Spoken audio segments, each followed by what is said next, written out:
from Sarasota Memorial and the Deb Kavanaugh Multimedia Studio, this is HealthCast, a healthy dose of information from experts you can trust. Hi, everybody. Welcome to HealthCast. I'm Allison Gottermeyer. Thank you so much for joining us today as we talk about holiday safety and trauma prevention at this time of year.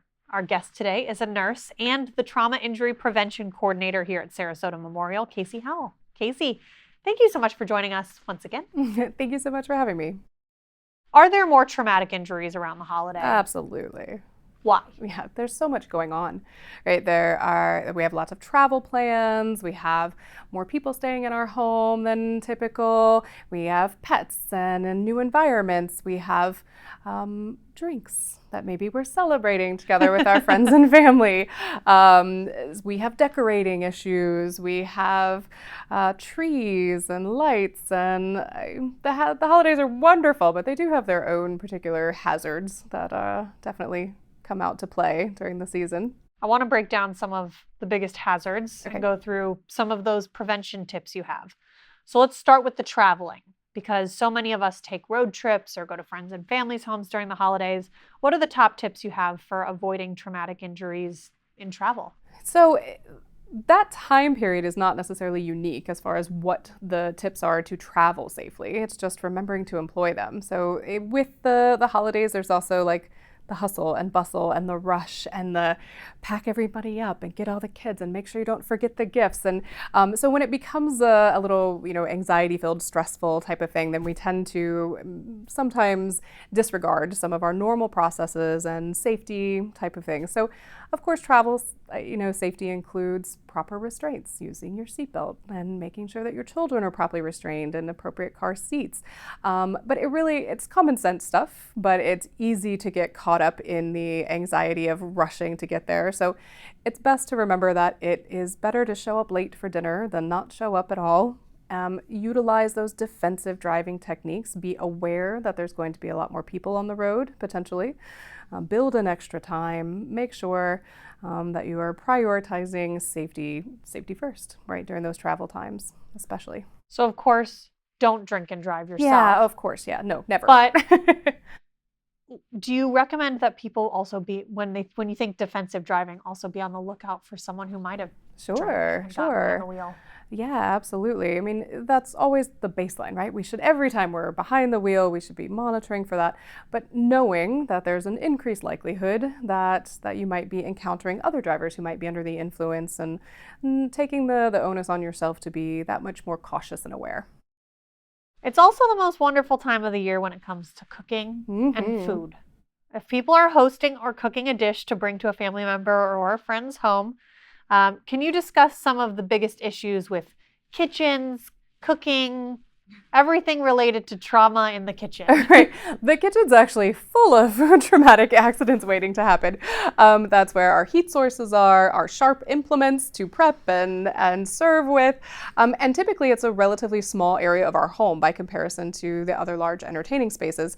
But it's also the area that everybody wants to be in, right? Mm-hmm. And it smells good in there, and that's where you get the treats and the snacks. And we don't want our people that are slaving over this amazing meal for us to isolate themselves in the part of the kitchen, so it can get a little cozy in there, and that can lead to a greater incidence of traumatic injury, whether that's burns or cuts or issues just in general, tripping, falling, things like that. So being mindful about how much space we're allowing to, especially when we're transferring hot dishes, things out of the oven, when we're using carving knives, when we're, employing all of those things that potentially are going to hurt us, we need to be mindful and aware of having appropriate and safe amounts of space to do that in, and keeping small children and small pets out from underneath our footing there. Yeah, what are some safe ways to include those young ones in the traditions of holiday cooking? Everyone has family traditions, whether it be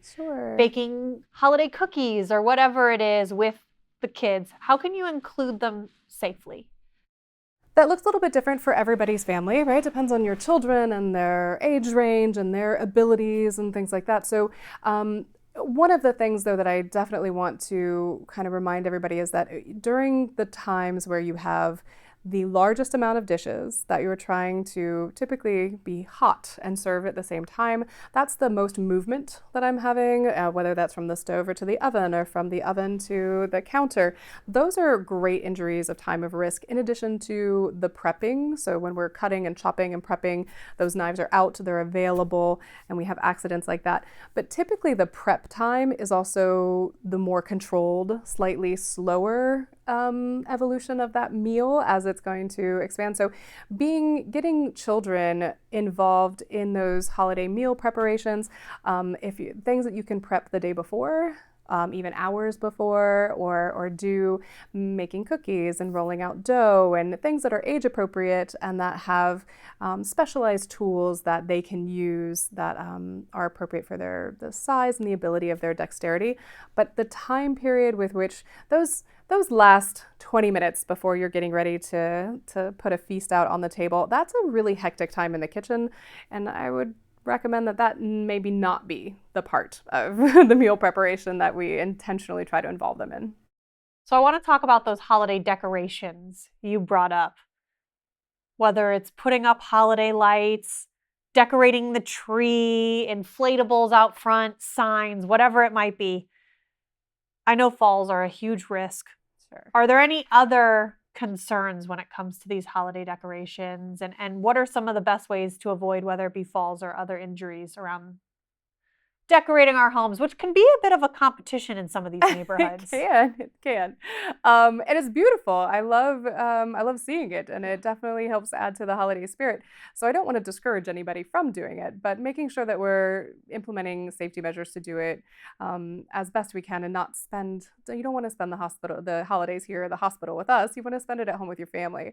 So they each have unique hazards. Holiday lights around the house, the roof and decorating, of course, that usually involves a ladder and maybe getting up on the roof. And so a realistic self-assessment of whether or not that is appropriate and safe for you to do if you've had a recent injury, if you have had a recent fall, if you've started new medication, if you haven't been feeling well, if those kind of tasks have been getting more and more difficult for you over the last few years, maybe it's time to get some help with that. Hire a neighborhood kid. There are companies that come out and will decorate with lights. You have options. So I certainly don't want to discourage the decorating from happening at all, but if that ladder is not feeling very steady underneath you, then ask for help. And whether that's somebody who physically can hang those for you or help stabilize, you should always have like a spotter or somebody. Please don't climb up on ladders and get on the roof if you're home alone. Even if you feel very capable of getting up and doing that, accidents do happen.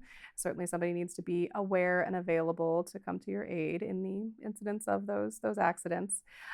Be mindful about electrical outlets, connectivities, right? There's only so many electrical cords I can run end to end. So if you are the Griswold family and putting up a million twinkle lights, be mindful about how your electrical connections, where they're housed, the exposure to the elements, and the rating and capability of those cords so we can avoid electrical injury and fire.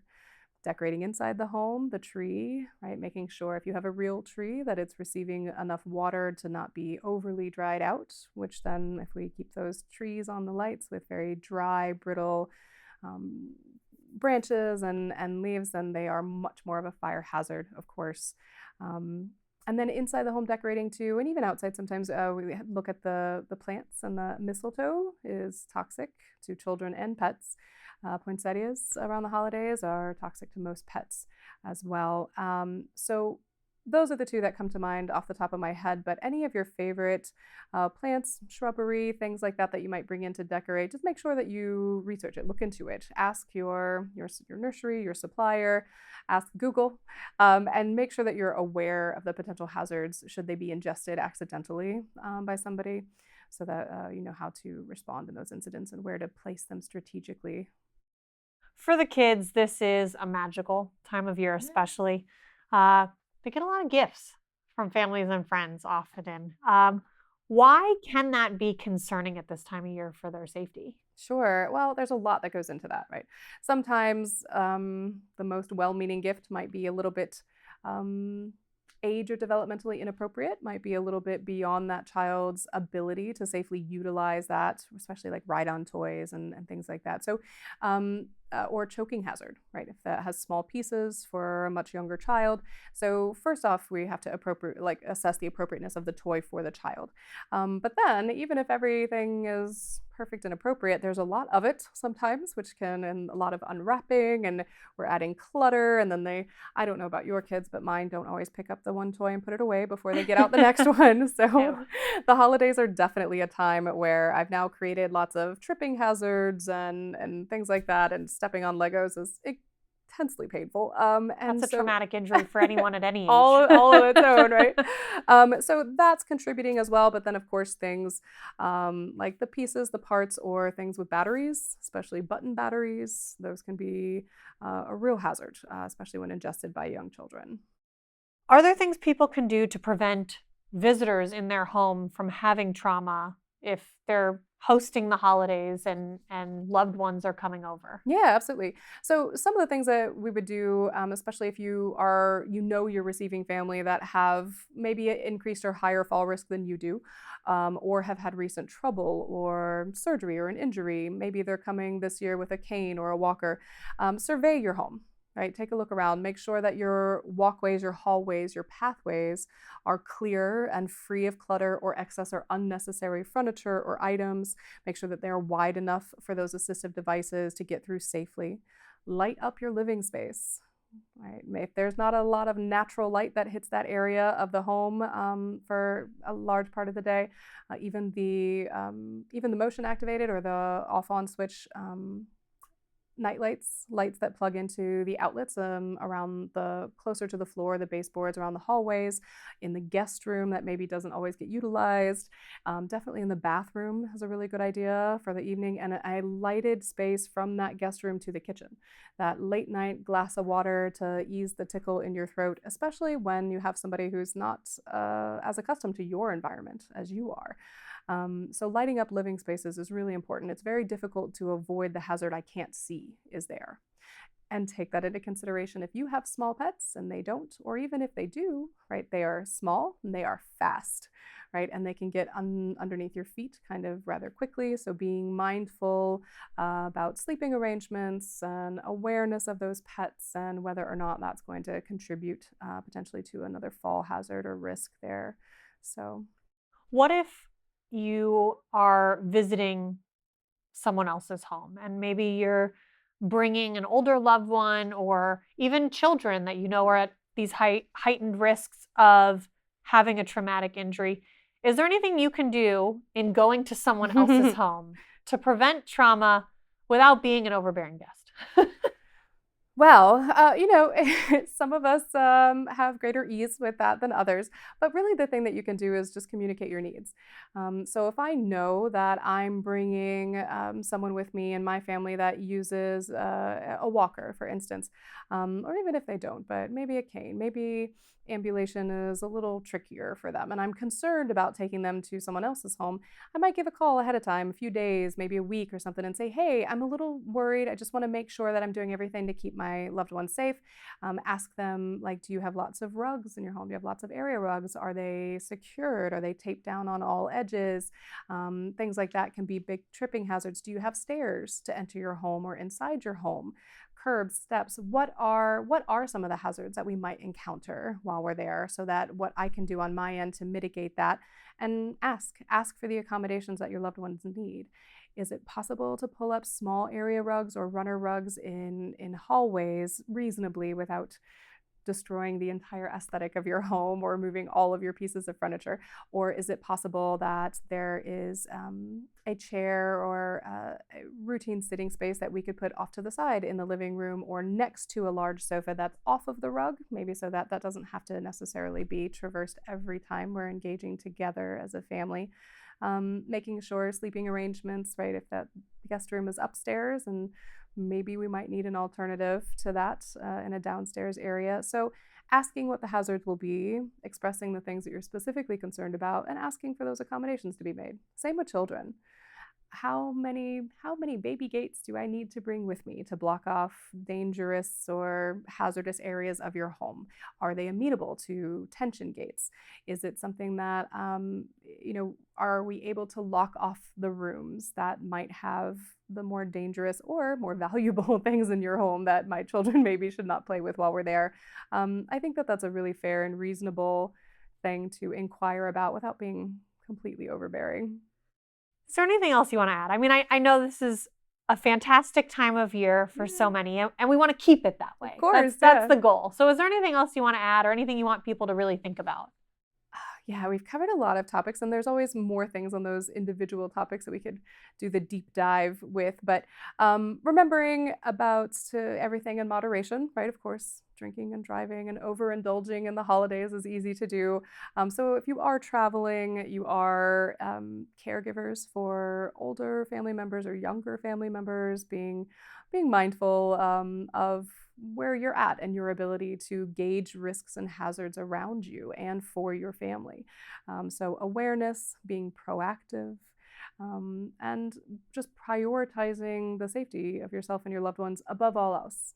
Above all else. If I forget a gift at home, I'll mail it to them next month. It will extend Christmas another month or whatever holiday you're celebrating. And if we arrive a little late to dinner, but we made it there safely, that should be the priority. So taking a little bit of the rush, the hustle and bustle out of the season will absolutely help you to be aware of the hazards in your environment and be able to mitigate them more appropriately. Absolutely. Casey Howell, thank you so much. Thank you.